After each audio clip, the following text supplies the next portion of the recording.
আমাৰ মৰিগাঁৱৰ সেই সোপা মাইকী মানুহক কৈছোঁ যিয়ে ৰমাকান্ত দেউৰীক এবাৰ ভোট দিম বুলি ভাবি আছ।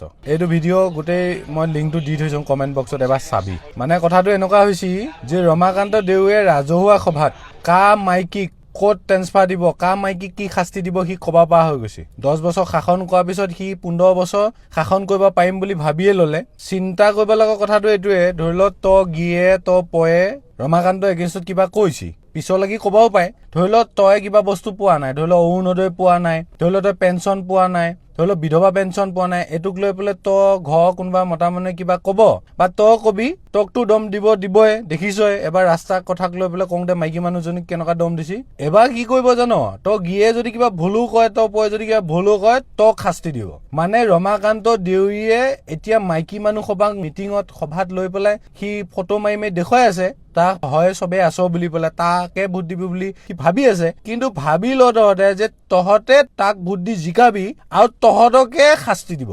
এই ভিডিঅ'টোত কৈছি উৎপল নাথ নামৰ বিজেপিয়ে মানুহ, তহঁতৰ নিজৰ যদি যোনে যোনে বিজেপি মানুহ আছে মাইকী মানুহ সোপা, তে উৎপলৰ ঘৈণীয়েকে চাকৰি কৰে, তাৰ ঘৈণীয়েকক এটা ধুবুৰীত পঠাই দিম। মানে ধুবুৰীত কিয় দিব জানো, মানে মিয়া সোপা ওচৰত দি পেলাই শাস্তি দিব ঘৈণীয়েকক। চা গিয়েকক খংটোক ঘৈণীয়েকক দিব। তহঁতে এবাৰ ভাবি চাবি কিন্তু মাইকী মানুহৰ ওপৰত সি কেনেকুৱা লেভেলৰ চিন্তা কৰিব লগা হৈছে। আৰু শুনিছোন তাৰ দুজনী মাইকী, এজনীয়ে নাম দিছে এজনী দিয়া নাই, সেইটো পাৰ্চনেল মেটাৰ বাৰু, সেইটোত ক'ব নাযাওঁ। কিন্তু কথাটো যিয়ে ভোট দিবি এবাৰ ভাবিবি যে তহঁতে ভোট দিব যাওঁতে ভোট দি জিকাবি, সি তহঁতৰ ওপৰত বা পিছৰ লাগি কিবা ধৰি লওক আঁচনি নোপোৱাক লৈ, ৰাস্তা বেয়া হৈ থকাক লৈ, ঘৰ নোপোৱাক লৈ কিবা ক'বা যাবি, তহঁতক কি বা শাস্তি নিদিয়ে।